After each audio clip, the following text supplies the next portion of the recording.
Have you ever noticed that some of the kindest people you've ever met are also some of the most tired people? They're the ones who always show up, who always smile, who always say yes when you ask for help. But if you look closely enough, really look, you'll see it. The exhaustion hidden behind the warmth, the quiet ache behind the generosity. Because somewhere, buried beneath all that kindness, is something deeper, something heavier, maybe even something darker. We often imagine kindness as something pure, simple, beautiful, unquestionable. We teach our children to be kind. We admire kindness in leaders. We measure our humanity by how much compassion we can give. But here's what we rarely talk about. Kindness has a shadow. And when that shadow is ignored, when we pretend it doesn't exist, kindness itself can turn into something destructive. It starts small. A child learns that being kind earns them love. When they put their needs aside to make others happy, they're rewarded with praise, smiles, attention. And that lesson? It buries itself deep inside their nervous system. Kindness becomes survival. Years pass. That child grows up, and now kindness isn't just a behavior, it's an identity. They become the reliable one, the good person, the friend who never complains. But here's the truth no one tells you. When kindness is forced, when it's driven by fear of rejection or by a desperate need to be valued, it's no longer kindness. It becomes a mask, and masks, when worn too long, start to suffocate the person beneath them. Think about the kind people you know, the ones who will listen to your problems for hours, help you move, lend you money they don't have, sacrifice their rest just to make sure you're okay. At first it feels admirable, even saintly. But if you've ever been that person, you know the secret truth. Behind every act of self-sacrifice, there's a quiet resentment, a whisper that says, "What about me?" But that voice is almost always silenced. Because somewhere along the way, we learned that kindness means never putting ourselves first.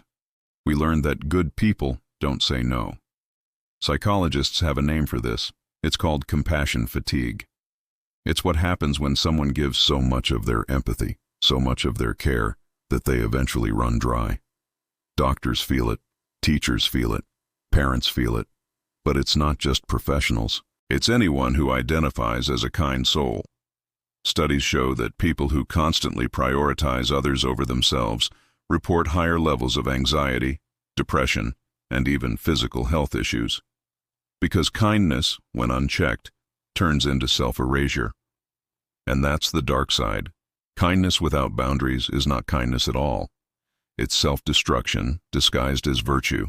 It's like watering every plant in the garden except your own roots. Eventually the gardener collapses, and the entire garden dies with them. And sometimes kindness itself becomes a weapon, not in the obvious way, not manipulation or fake niceness. I'm talking about the quieter, unconscious kind. When people know you as the kind one, they start to expect it. They rely on it. They shape their behavior around it.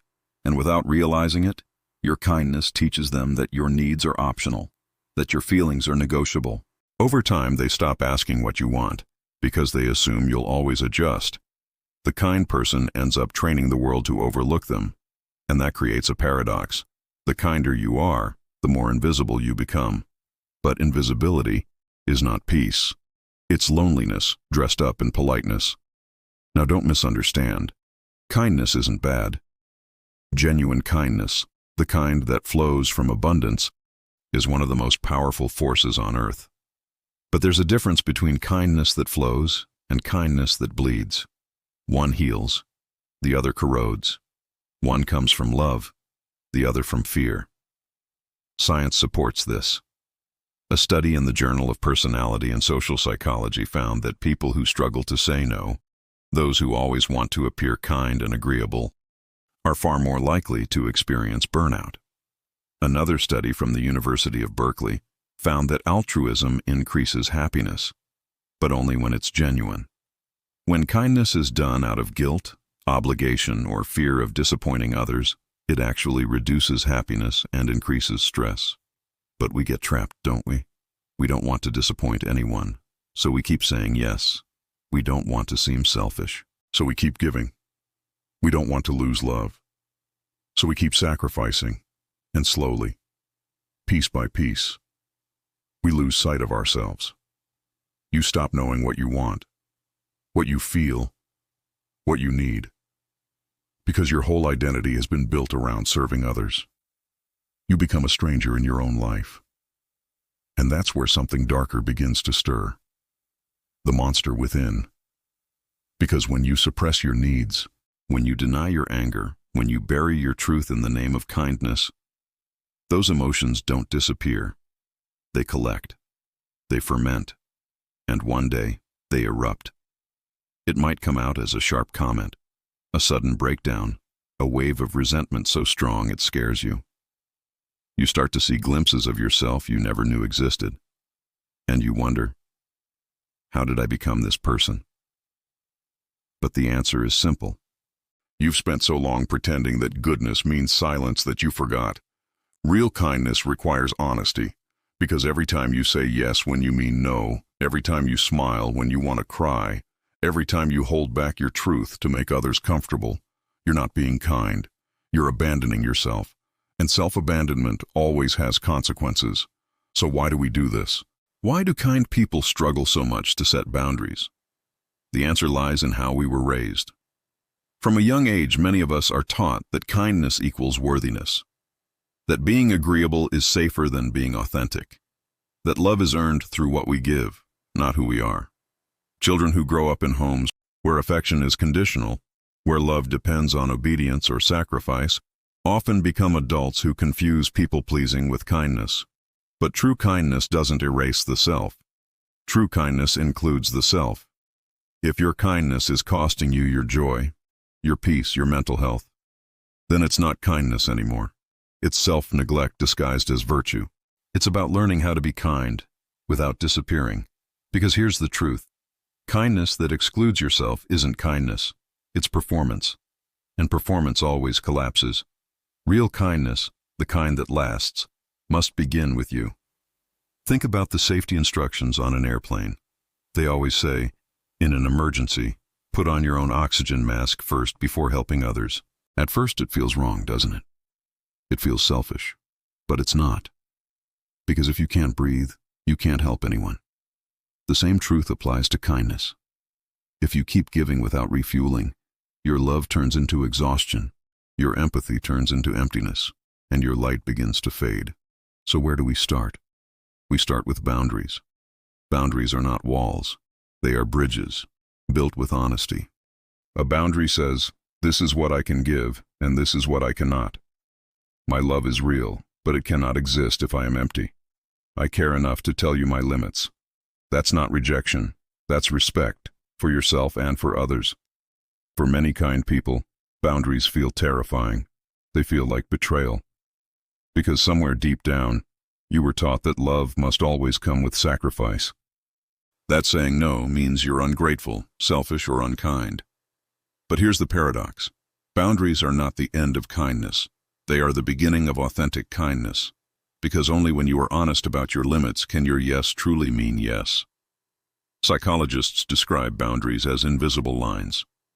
The space where you end and another person begins. Without those lines, relationships blur into dependency, manipulation, and silent suffering. But with them, relationships become clearer, mutual, grounded in respect.